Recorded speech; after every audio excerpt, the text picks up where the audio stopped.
Now, I saw that Trump had a little bit of a go at the European Union, and to be honest, the European Union's having its own little meltdown because the countries in the EU are turning right. They're voting further to the right than they were before, which is still socialist as far as the European Union goes.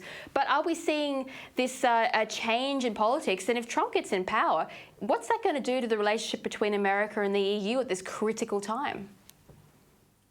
Well, three things. Firstly, if you just read the sort of legacy media, you would not know that the worst performing economy in the globe is the EU. It's been a disaster.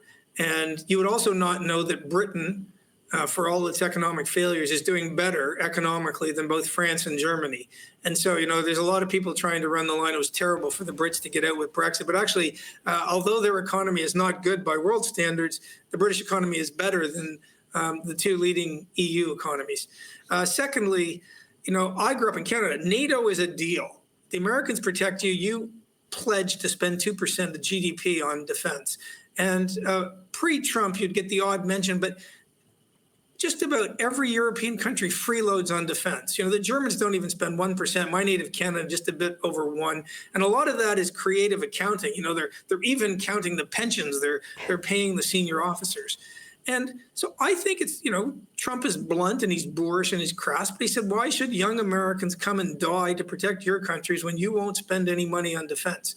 I agree with that. I think it applies to Australia too. I mean, the Americans are spending a lot, 3.5%, 4% of GDP. They spend a lot on defense, and their Navy is stretched across the globe.